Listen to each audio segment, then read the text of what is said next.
Praise the Lord. Let's start the prayer time. Shall we pray together? Lord Almighty, we thank you for the hour of prayer. Thank you for the privilege we have received to come to your presence. Thank you for who you are, and thank you for what you are doing in our lives. As we come at this hour of prayer, we ask that you will open heaven unto us. You will show us your grace and your mercy. Let the prayer of our mouth and the meditation of our hearts be acceptable before you. Thank you, eternal Father. Glory be to your name. In Jesus' name we pray. Amen. Hymn 445. We will sing in 445. Sweet Hour of Prayer. In 445. Sweet hour of prayer, sweet hour of prayer, that calls me from a world of care and bids me at my Father's throne. Make all my wants and wishes new. In season of distress and grief, my soul hath found a far relief and of escape that tempters near. By the return, sweet hour of prayer, sweet hour of prayer, sweet hour of prayer. The shall pray to bear to him who's true. Our faithfulness engage the waiting soul to bless. And since he be me seek his face, believe his word and trust his grace, I cast on him my every care and wait for the sweet hour of prayer. Sweet hour of prayer, sweet hour of prayer, may I the consolation share from Mount Peace, God, Lord, it I feel my hope and take my flight. This robe of flesh I drop and rise to see the everlasting prize and shout, wipe see through the air. Farewell, farewell, sweet hour of prayer. Lord, we thank you for this sweet hour of prayer. We ask that as we come to your presence, you will strengthen us in your presence and in your power. Open our eyes of understanding and give us the strength that we need for the journey. Help us to walk in obedience to your word. Help us to live the life that you want us to live. Fill us with your spirit. Fill us with your blessings. And vindicate us as we journey here on the side of eternity. Thank you, eternal Father. Bless our gathering tonight, and let glory be given to you. In Jesus' name we pray. Amen. Shall we be seated? I want to welcome every one of you to the presence of God once again. I pray the blessings of God upon your lives. Yesterday we started from the book of 1 Samuel chapter 15, when we begin to look at why God rejects a man called Saul. We were trying to look at what he did and the response of God to what he did. How God wants to cause his life to fulfill prophecy, and how he failed God in fulfilling and in carried out the mandate. Today we will press further and we will look at the passage as we pray together. I gave you a promise yesterday that we will conclude it. We stop at verse 22, where God now wants to pronounce judgment on Saul because of what he did. The intention of God for his life is to make him fulfill prophecy, to wipe away and to wipe out the Amalek. But he could not fulfill it. He could not do what God wants him to do. And at the end of the day, he disobeyed God. He was rejected. And the Lord sent Samuel to him. Looking at verse 22, you begin to see God's judgment on disobedience of Saul. When the Bible says, from verse 22, Samuel said, as the Lord has great delights in burnt offerings and sacrifices, as in obeying the voice of the Lord. Behold, to obey is better than sacrifice, and to listen than the fat of ram. For rebellion is a sin of divination, and presumption is as iniquity and idolatry. Because you have rejected the word of the Lord, he has also rejected you from being king. I pray that this year you will find the favor of God. I pray that this year the Lord will not reject you. It is a small thing if human being reject a man and God accepts him. But it's a big deal if God rejects a man. Even if the whole world accepts him, that man has no future. Samuel, because of the disobedience of Saul here, the Lord sent him to put an end to his delusion. The Lord asked Samuel to go and confront Saul and made him realize that to obey is better than sacrifice. This was the principle that formed the foundation of integrity of Samuel himself.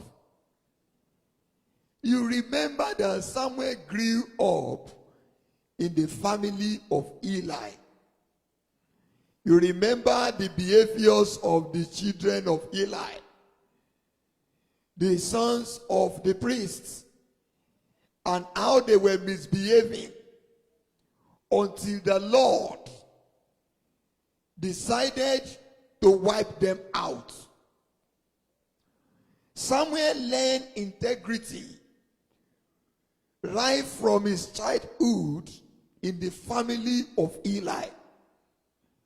Samuel had learned the lessons that it is not about the sacrifices. It's not about the fats that you are burning that made you to be accepted by the Lord. What made God accept a man has to do with obedience to the commandments of God. That was Samuel's integrity.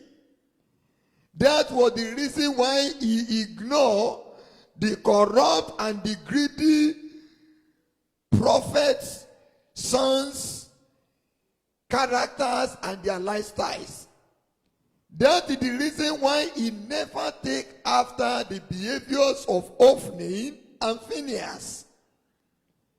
He had realized that obedience to the Lord is very, very important. Several people, they are very corrupt in their ways of life, in their characters, and in their disposition.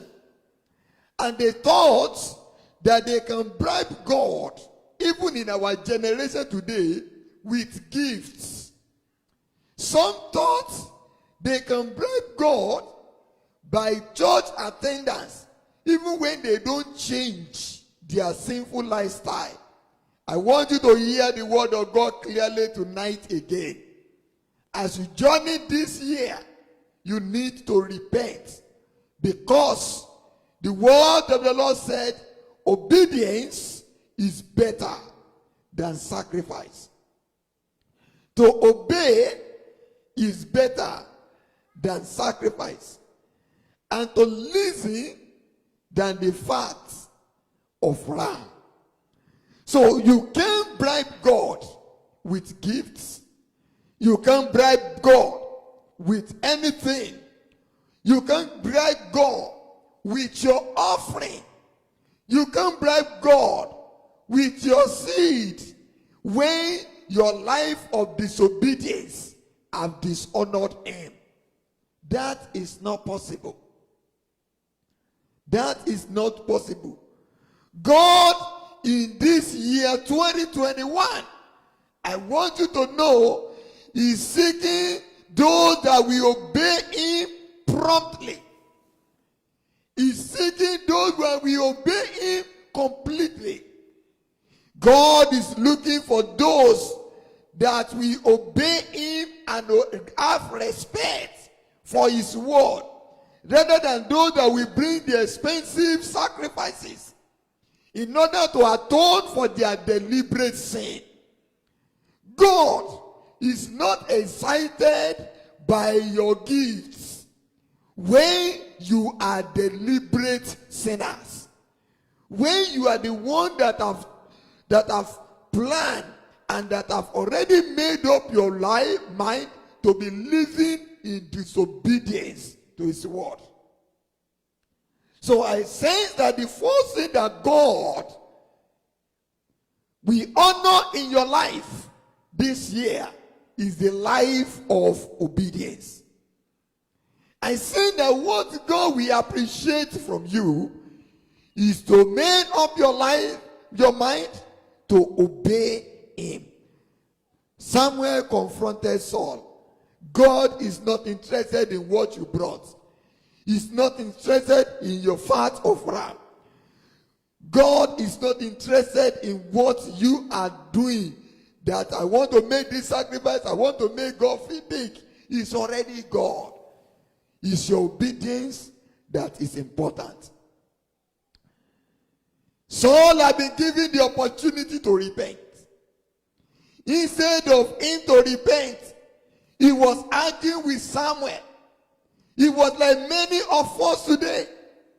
He is confronted with God's judgment. Judgment of God is coming for those that will not repent. And that's the reason why you need to obey. This judgment that God brought to Samuel, to Saul, is not an arbitrary one. It comes because Saul have chosen to reject the word of God. Look at it in verse 23. For rebellion is as the sin of divination, and presumption is as iniquity and idolatry. Because you have rejected the word of the Lord, he has also rejected you from being a king. Here is a man that was confronted by his sin, and he thought that is a minor thing. Here is a man that was given instruction to carry out, but he did not. And he thought it's a small matter. At the end of the day, the Lord sent Samuel. Look, because you have rejected the word of the Lord who made you to be king has also rejected you from being the king over his people. Samuel delivered the word of God exactly the way God sent him.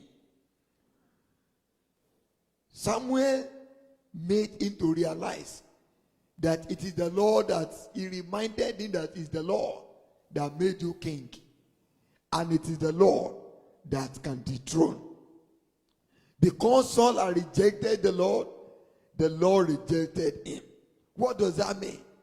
When God rejected him, it means that Saul can no longer count on God's support as he sat on the throne of Israel. It appears as God is saying, I will not support him anymore. If he prayed, his prayer will not be heard anymore. He will enjoy he had been enjoying God's presence before. But now, the presence of God will now depart from him. He will no longer enjoy the presence of God. You know what really baffles me about the life of Saul? God did not strike him dead immediately. Instead, God allowed him to live for many years. But he was being tormented by the agony of rejection. He was being tormented of the agony of the lack of the presence of God. He could no longer commune with God. He could no longer hear God. And the Bible says the Spirit of the Lord eventually departs from him. And the evil spirit begins to torment him. He is now without a mentor. Because the Bible says, from that point, after the meeting between him and Samuel here, Samuel did not come to see Saul again. And Saul was so arrogant that he could no longer go to Samuel until he died. So he could no longer see Samuel until Samuel died again. This is the lifestyle of a man that God discards. A life of disobedience, a life of arguments, a life of arrogance and pride, a life of self-defense, a life that disobeyed God, and he thought he can bribe God with offerings and sacrifices. A life that does not care even to consult and to follow his mentor A life that doesn't care to see the face of God, to hear from God again. A life that thinks he can do and he can live without God. He can take a decision without God. He can take laws for himself. He can go on his own journey. Don't go that route this year. That is the type of a life that God rejects. That's the kind of life that God discards. He lived for many years, but without the presence of God. Without the instruction from God. He will wake up and he will rise up and he will go out and he will come in without any instruction from God.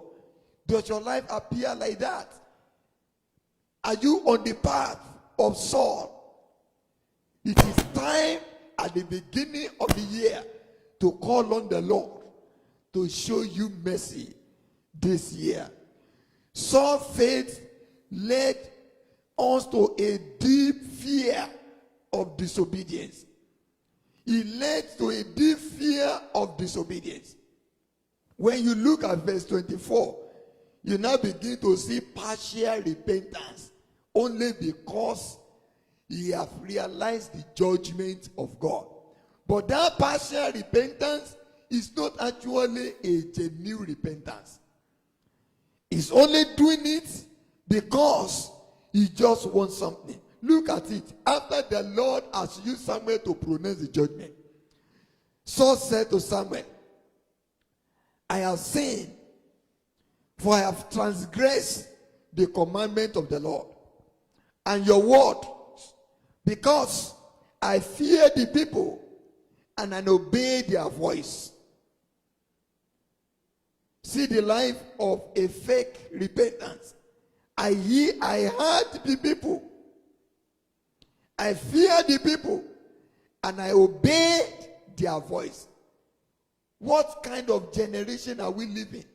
We are living like, many are living like Saul today. Who we want to fear people, but they don't mind if they can disrespect the word of God, the commandment of God. That is exactly what Saul did. He said, I fear people and I obey their voice. Now therefore, please, pardon me, pardon my sins, and return with me, that I may bow before the Lord. And Samuel said to Saul, I will not return with you, for you have rejected the word of the Lord, and the Lord has rejected you from being king over Israel. Do you see the petition of Saul? Saul said to Samuel, this was a personal conversation between Saul and Samuel. It was not a public one. Saul said to Samuel, since the Lord has told you this, I know I have sinned. I know that I fear people and I obey them to disobey God. But this one thing I want you to do. Follow me so that people will know that you endorse me. Here is a man that has sinned against God. Here is a man that have disobeyed the commandment of God. And he was begging Samuel that he should return with him.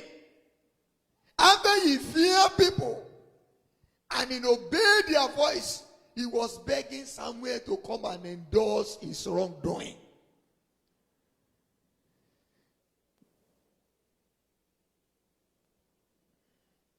That showed that his repentance was not a genuine one. His repentance was a superficial one.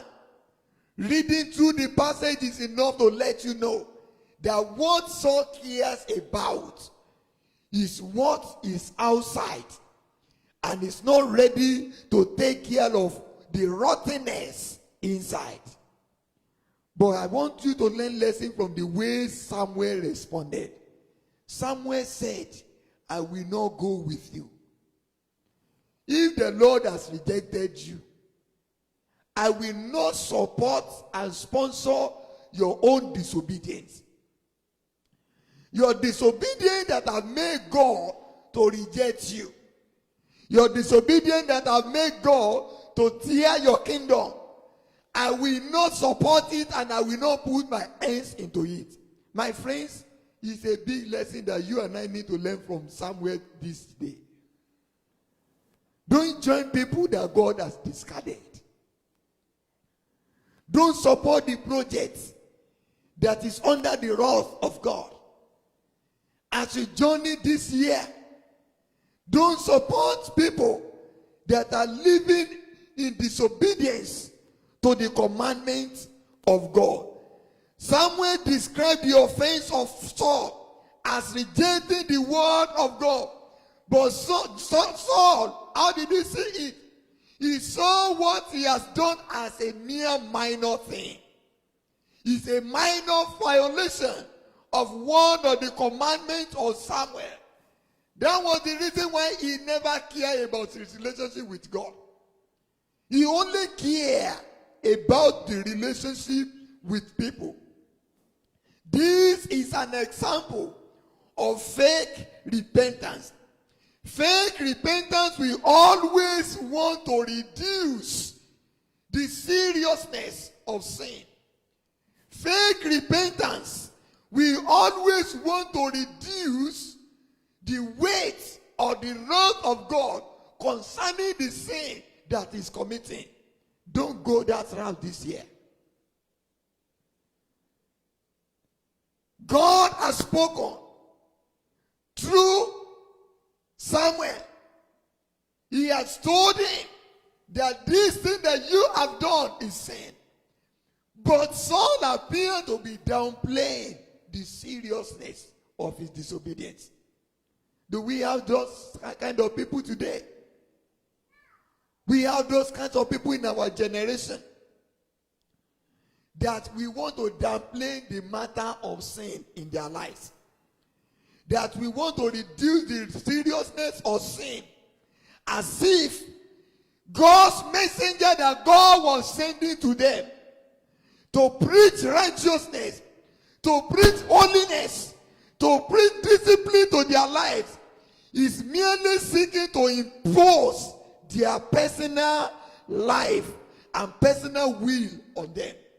Do you receive the word of God with the heart of humility? Or you just think that the messenger that Lord is sending to your way is only trying to impose his personal will on you? That is the way of Saul. Each time you think that the word of God is a personal opinion of his messenger being loaded on you, you are already on the path of Saul. You are already on the path of disobedience. Saul was still looking for the way to shift the blame. When you read verse 24, he said, I listen to people. He didn't want to accept responsibility for his action. When you do something wrong and you are not ready to accept responsibility for your action and you are shifting blames and you are pointing fingers just because you want to cover up, you are already on the path. You are already on the path of Saul.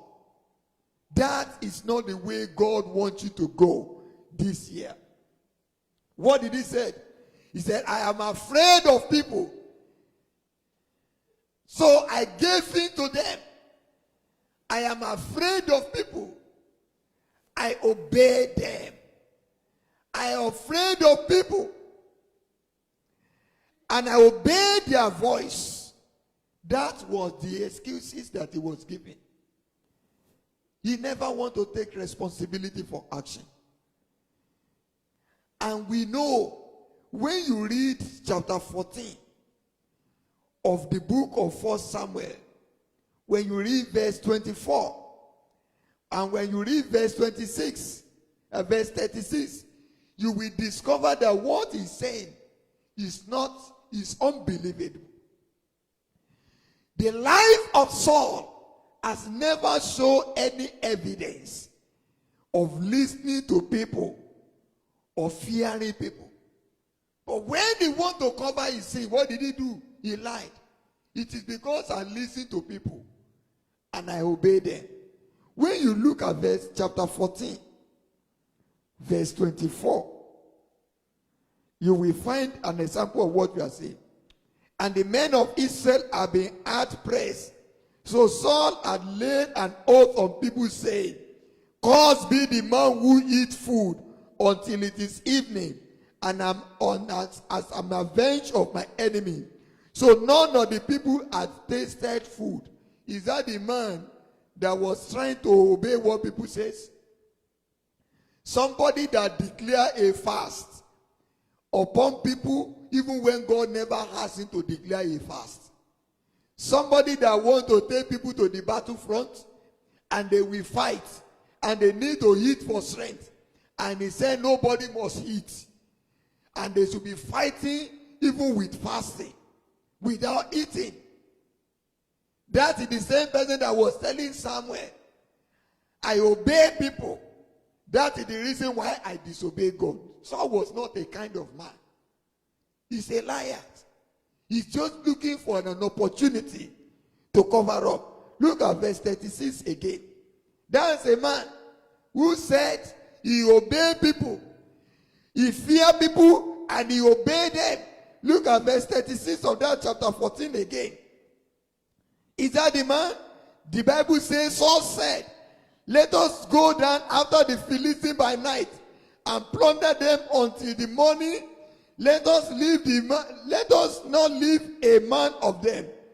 And they said, "Do whatever seems good to you." But the priest said, "Let us go near to God there." Is that the man that fear people? Is that the leader that obey people? He was the one that was saying, "Let us do this." He was the one that was saying, "Nobody must eat until we finish this battle." And when he want to be confronted with his sinful life, what did he say? "I fear people and I obey them. That is the reason why I don't do what you say." What a liar. Do you now see the reason why God rejects him? Don't walk in the path of Saul this year. And when you look at the Saul's final word in verse 25, you begin to see that he was pleading with Samuel. He was never cared to plead with the Lord. Do you see it in verse 25 of chapter 15? "Now therefore please, pardon my sin." Did he ever sin against Samuel? "Pardon my sin and return with me, that I may bow before the Lord." He was not a man that realized the seriousness of his sin. He was begging Samuel. He has not begged the Lord. "I beg you, forgive my sin and come back with me so that I may worship the Lord." He was speaking as if Samuel's pardon is what he needed. He was speaking as if he didn't need God's forgiveness. Once Samuel forgive him, everything is okay. That is the life of Saul. "I plead with you, just follow me. Even if you will just follow me and the Lord will not answer our prayer, that is okay for Saul." A superficial man. A man that only cares about what is outside and doesn't care to actually purge himself, purge his heart. A man who was only looking for the endorsement of human being like Samuel, even when God has discarded him. He decided, as if God will not go with him anymore. But if God will not go with me, if the Lord has rejected me, that is okay. If Samuel will follow me. A man that does not care, even if God will not follow him, once people endorse him, it's okay. Do you see that that is what verse 25 means? Look at it again. Pardon my sin. Return with me, that I may bow before the Lord. He thought the forgiveness and the endorsements of Samuel is enough.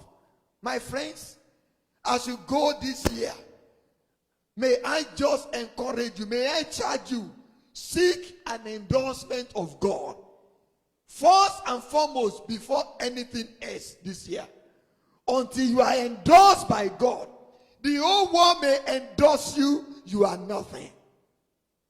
When God has not endorsed a man, when God has not approved a man, let the whole world approve him. He cannot make it. He cannot succeed. He cannot end well. And this is what Saul was pulling for. Why is he looking for the endorsement of Samuel? Here is a man that didn't want people to know that he and God, they are having problem. He didn't want people to know. He wanted to do everything to cover up. If the presence of Samuel, the great man of God, will convince people that God is with him, that is okay, even if God is not with him. That was the reason why he was looking for Samuel's endorsement. Look at what Samuel responded in verse 26. After he said, pardon my sin, return with me, that I might bow before the Lord. Samuel said to him, I will not return with you. Why did Samuel say that? I won't follow somebody that God did not endorse. How will I support somebody that God has rejected? How will I support somebody that God is resisting, God is fighting? How will I support somebody that God has said, I don't want to go with this man? I've discarded him, I've rejected him. Samuel said, no, I won't go with you. You already have a problem with God. If it's a problem with man, I can follow you and we can settle it. But now you have a big problem in your hands. The Lord has rejected you. And you want my endorsement. I will not follow you. Do you see the life of Saul? And as you go this year, I challenge you, please seek discernment like Saul, like Samuel. Samuel with the spirit of discernment know that I don't need to support a man that heaven has discarded. I don't need to go with a man that heaven have rejected. I don't need to support a man that God is dealing with, who has not repented of his sin, and who claim that my presence will be enough to solve his problem. That's not a person you should go with. That's not a person you should make your companion this year. They can lead you into trouble. We must not allow ourselves to be appeased with the gifts and the praises of men. Don't allow people to blow you as if all that is needed.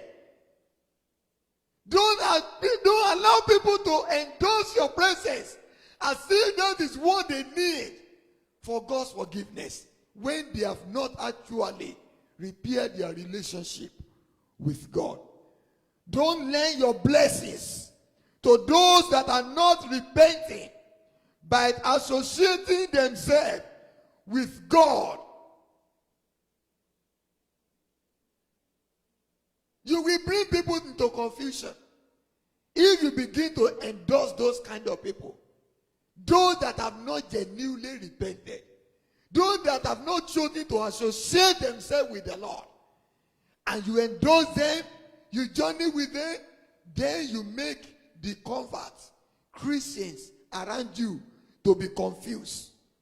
You made the heart of the saints around you to be in conflict.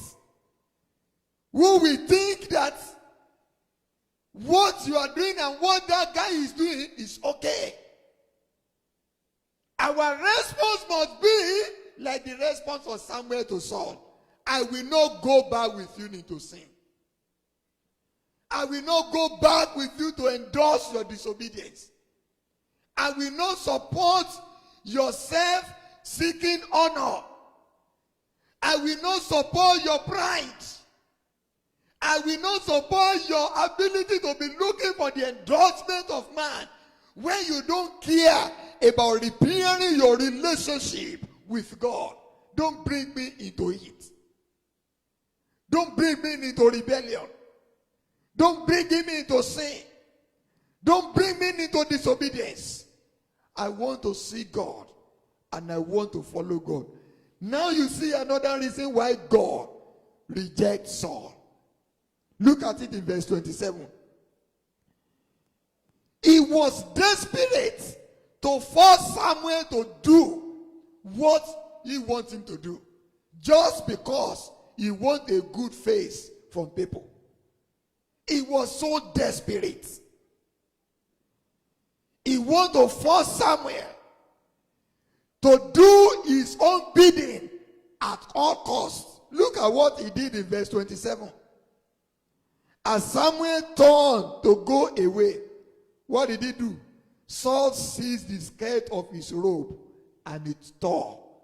Somebody said, I don't go with you. And you said, please go with me. And he said, I don't go with you. Do you see what Saul did? Saul grabbed him. You must follow me by force. And as he grabbed the cloth, the garment of Samuel, and Samuel was about to be going, what happened? The garment of Samuel was torn. He tear the cloth, the garment of the prophet of God. And that one bring a serious reiteration of God's judgment on him again. Look at it. In verse 27 and 28, Samuel turned and go away. Saul seized the skirt of his robe and it tore. And Samuel said to him, the Lord has torn the kingdom of Israel from you this day, and has given it to the neighbors of yours, who is better than you. Do you see that he was leading himself from one problem to the other? A man said, I don't want to support your disobedience. I don't want to finance your disobedience. If you have problem with God, and we are confronted with it, and you cannot repent, don't bring me into it. And he said, you have to go with me. And if the need be, I will need to force you, since you are here already. And he tore the cloth of the man of God, and he ran into another trouble. And the man of God said, the Lord has torn the kingdom of Israel from you this day. Not tomorrow, it is today. The Lord tore the kingdom of Israel from you. And the Lord has given it to your neighbor, who is better than you. May you never be replaced. May you never be discarded. And look at it. Samuel did not say it in a gentle way. Samuel put the seal of authority to it. Look at it in verse 29. And also, the glory of Israel will not lie, or have regrets, for he is not a man that he should have regrets. The Lord has torn your kingdom. He has torn the kingdom of Israel away from you. He has given it to your neighbor. And for your information, this thing is real. The strength of Israel will not lie, because it's not a man that he will repent. What God said he's going to do, he has already sealed it up. He will do it.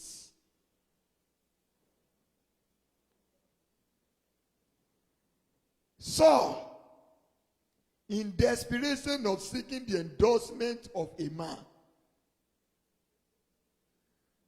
instead of turning his anger to God and pray and repent, he brought himself into a bigger trouble. Samuel used the torn robes as an object of a lesson to emphasize God's judgment on him. Since you have tear my robe like this, he emphasized the judgment. The Lord has torn that kingdom. He did not only take it away from you, it is today that is taken away. And he has given it to your neighbor. And that neighbor is better than you. It was not the honor of sin or the loss of God's favor that bothered Saul. What bothers Saul is what people will see. What bothers Saul is how he is not going to lose his honor. That's not a genuine repentance. All what is worried about is how will people give me honor, not how God will be honored. He's not looking for how his life will bring honor to God. He's thinking about how honor is going to come to him. He didn't want anybody else to know what has happened. He wanted to use the presence of the man of God, the endorsement of the man of God to cover up. And in the process of doing that, he ran into trouble. He is like those people. Many people today, you want to take a photograph with a big man of God. You want to take a photograph with a big political leader so that people will know that at least you have a relationship with the person. When you don't have relationship with God, that is not the part for you this year, my brethren. Seek God's endorsement. Seek God's approval. Seek God's honor instead of your own honor. Instead of human approval. Instead of human honor. Don't get into the way and into the path of Saul this year.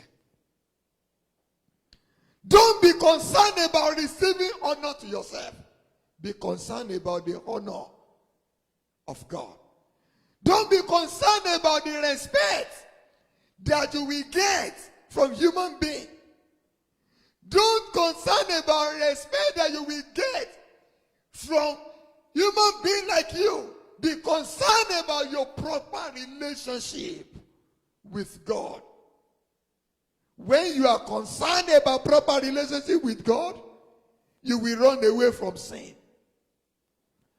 You will run away from committing immorality. Saul was not worried about that. He was not worried about that. He was only worried about how his sin will not be exposed. But you remember, the Bible says, he that covereth his sins shall not prosper. But he that forsake his sin, he will have mercy. That is the life of a man that God will accept. The life of Saul that already told you today what God is expecting from you. He didn't want a shallow repentance. Shallow repentance is not enough to reverse the judgment of God. Shallow repentance is not enough to change the mind of God. You know, Samuel was a disciplined man. Even though he realized that God has torn away the kingdom from his hand, he realized that God has rejected him. Samuel did something that I always pray about. He really walked in the wisdom of God. He also knows that even though this is a rejected man, This is a king that God has rejected. You know what happened? As you read further, look at it in verse 30. Then he said, I have sinned. Yet, honor me now before the elders of my people and before Israel, and return with me that I may bow before the Lord. Do you see the life of Saul?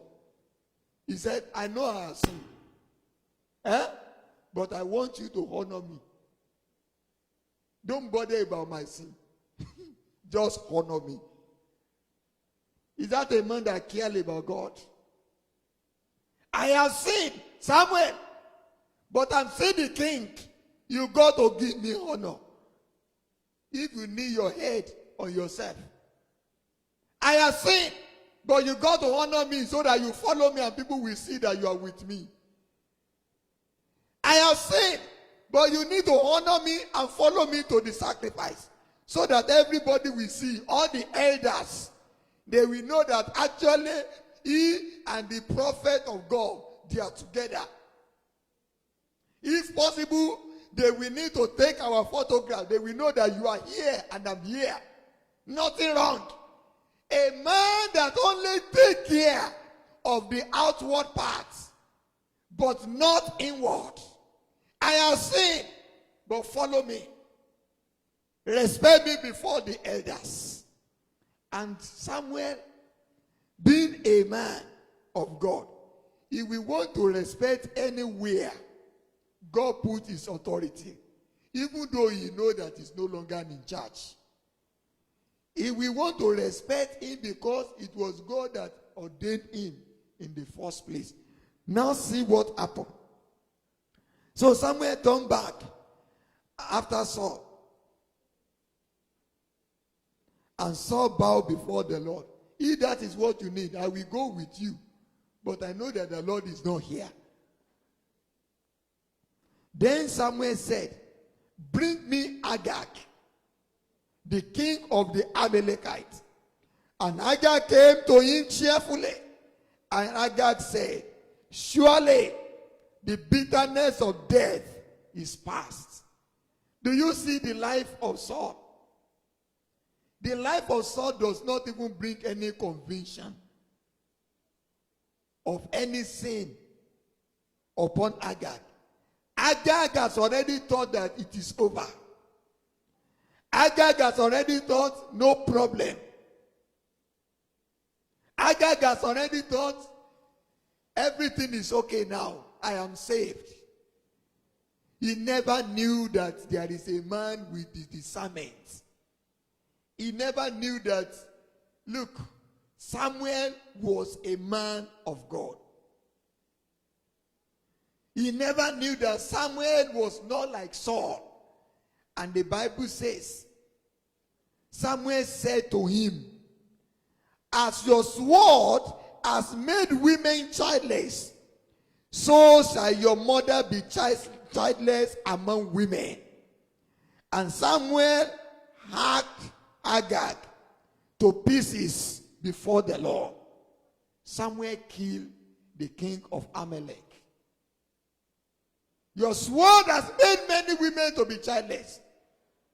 Today, your own mother also will be childless. And Samuel killed Agag. Then Samuel went to Ramah, and Saul went up to his house at Gibeah of Saul. Look at verse 35. Samuel did not see Saul again until the day of his death. But Samuel grieved over Saul, and the Lord regretted that he made Saul king over Israel.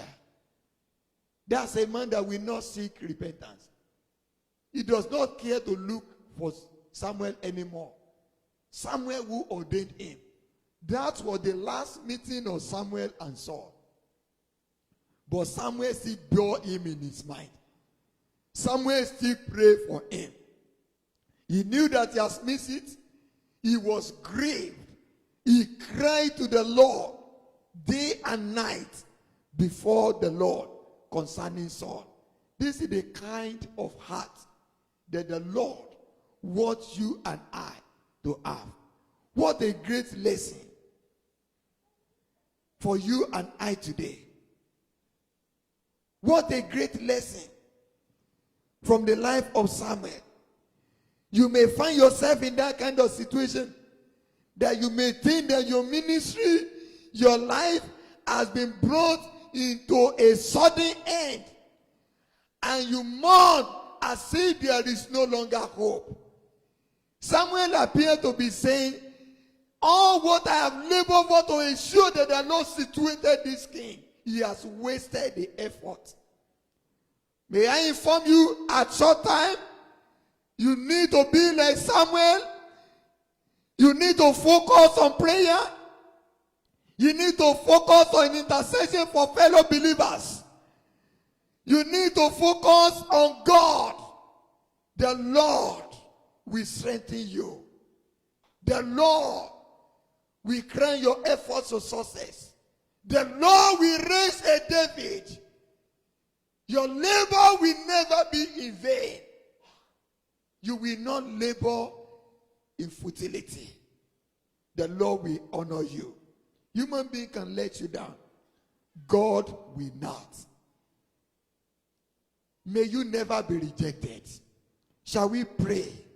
There are lots to learn about the life of this man, but we need to pray. Ask God, Lord, help my life this year.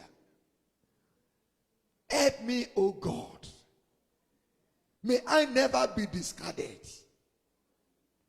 Lord, I will not be rejected. I will not seek my honor at the expense of your glory. My life will honor you. My life will give you glory. Lord, help my life. Anytime you are seeking for your personal honor at the expense of the glory of God, you are already on the path of Saul. Anytime you care about how you appear before the people, without caring about how you appear before the presence of God, you are like Saul that is saying to Samuel, I know I have sinned against God, but you need to honor me and respect me before these elders. Follow me. Endorse what I want to do, so that I will appear good before the elders of Israel. Even though I am rejected by the Lord, even though the Lord has discarded me, Samuel, you need to honor me. You need to show me respect before the elders of Israel. A man that will not engage in genuine repentance. You don't need to walk in the path of Saul this year.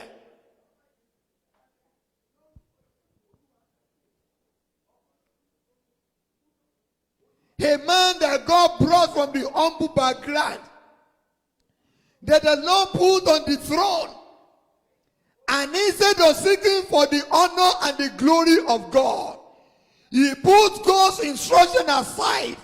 He was looking for glory and honor of himself. A man that was greedy of power. He was greedy of honor. He was greedy of position, to the point that the Spirit of the Lord departed from him. A man that will not respect his spiritual mentor.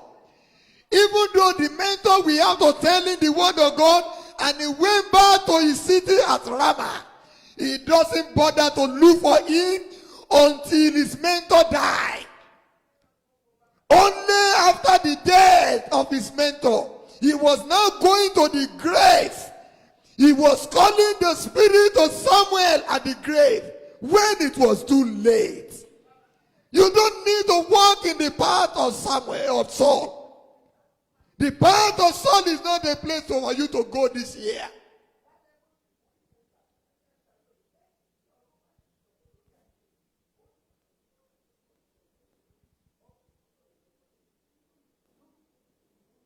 Pray that the Lord will help you this year. You will not fall short of the glory of God.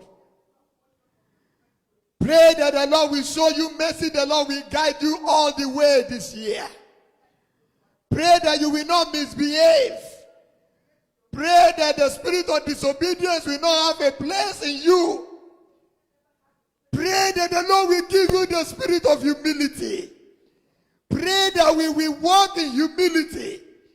We will focus on what God cares about. We will focus on what God focuses on. We will take care of our inner parts. Pray that the Lord will purge us within and without.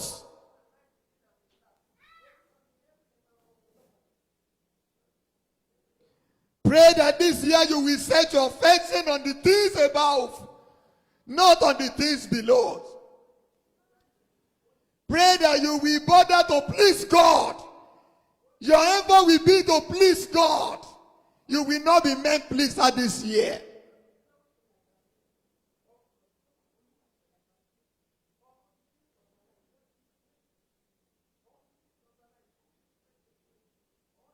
Pray that the Lord will deliver each and every member of your family and of this church from the loss of flesh, loss of eyes, pride of life.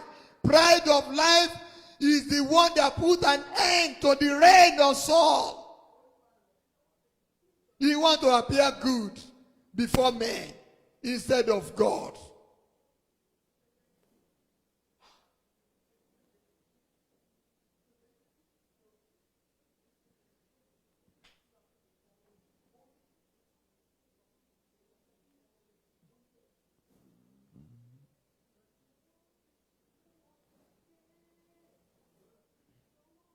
Pray that the Lord will uphold you this year.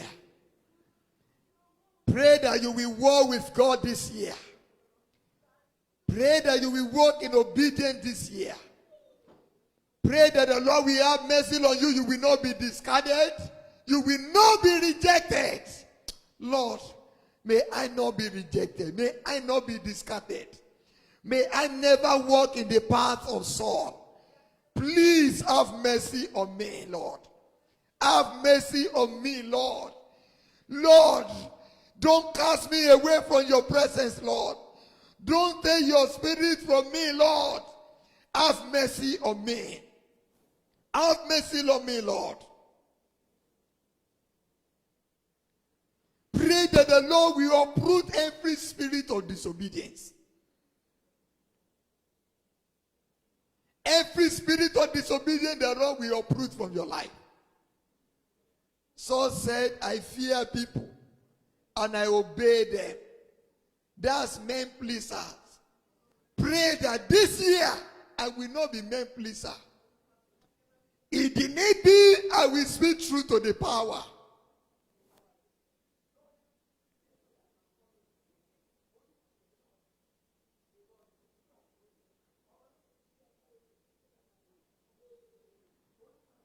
Pray that your life will not disregard the word of God. Your life will not disrespect the word of God. You will not reject the word of God like Saul. Samuel told him, because you have rejected the word of the Lord rejected you from being king over Israel.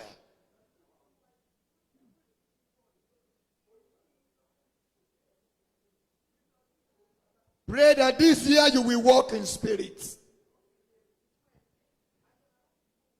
Pray for the spirit of discernment. You will not endorse what God rejects. You will not sponsor the disobedience of others. Saul was pleading for Samuel to sponsor his own disobedience, to endorse his own disobedience, because he wants to appear good before the elders of Israel. Pray that the Lord will give you discernment and boldness to say no when those kind of occasions begin to come to your way. That you will not sponsor disobedience of men. You will not endorse the disobedience of men that make them to be at loggerhead with God. When they have been rejected and refused by you, Lord, I will not sponsor their disobedience. I will not endorse their disobedience. Give me the spirit of discernment, Lord. Many people will come to your way this year. They will come to your path. They will tell you their own stories.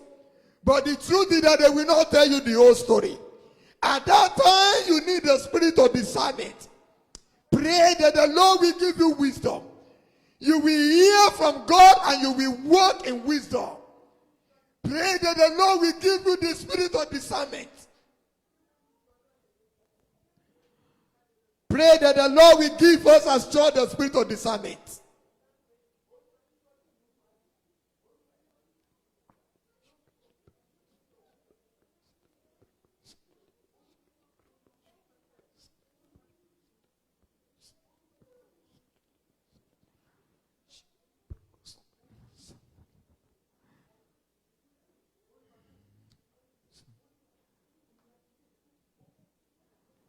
Pray that your focus in life at all time will be to please the Lord and to make it to heaven.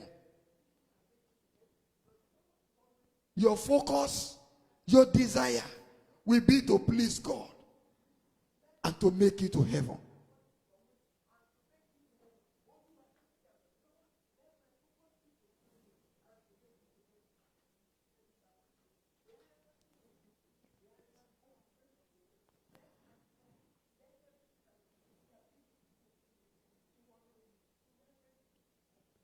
Pray for every members of this church that the Lord will give forth the spirit of genuine repentance. Repentance from sin. And never to go back there. Pray that every yoke of sin, every yoke of ungodliness, every yoke of addiction, the Lord will break there. In the name of Jesus. In the life of every member.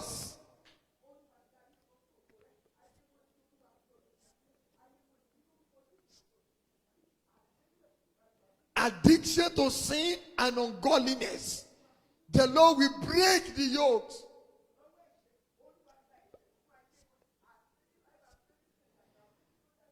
Pray that we will live the life that pleasing unto the Lord.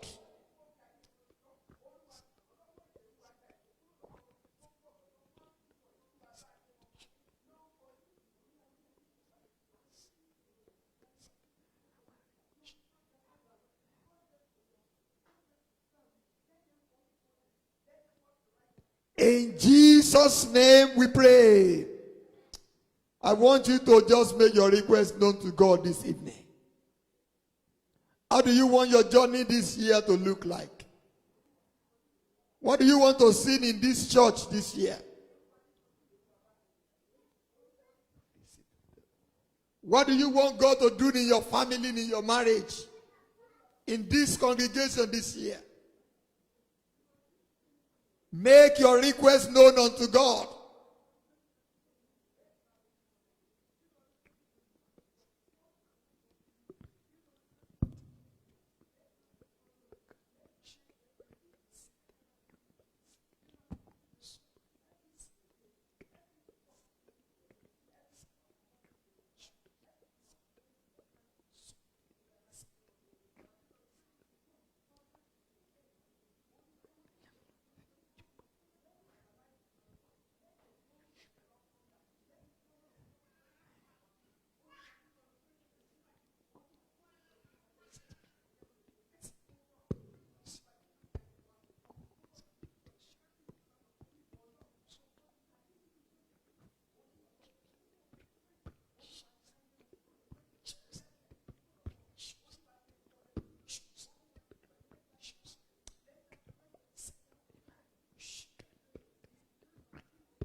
Pray for the children in this church that the Lord will feed them with the Spirit and His power.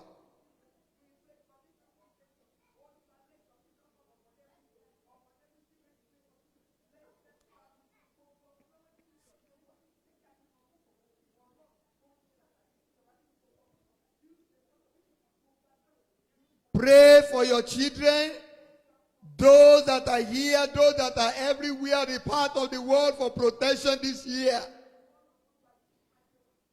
Pray that this year the light of God will shine upon us. The Lord will protect and preserve us from all evils.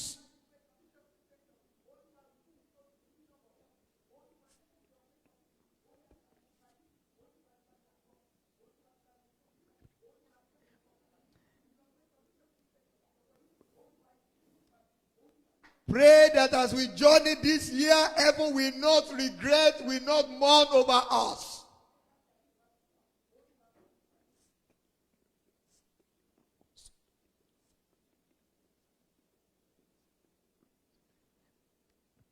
In Jesus' name we pray. Lord Almighty, we thank you for tonight. Thank you for your mercy. Thank you for showing us the reason why we reject a man. Thank you because you put this on our table at the beginning of the year so that we can rightly position ourselves in your presence. We ask, oh God, in your mercy and in your grace, that you will remove every traces of disobedience from us. You will circumcise our heart afresh, and you will cause us to live the life that honors you. We ask, oh God, that this year we will not walk in the path of Saul. We will not walk in the path of unrighteousness. We will not seek our own honor. We will not seek our own glory. We will seek your honor. We will seek your glory. We will pursue your agenda in the name of Jesus. Lord, we pray that you will give us the spirit of discernment so that we will not endorse what you discard. We will not endorse by our lives and by our words what you reject. In the name of Jesus. Thank you, Father. Sanctify us, O God. Purge our thoughts and our motive, and help us to live the life that honors you. Thank you, eternal Father. We give you glory.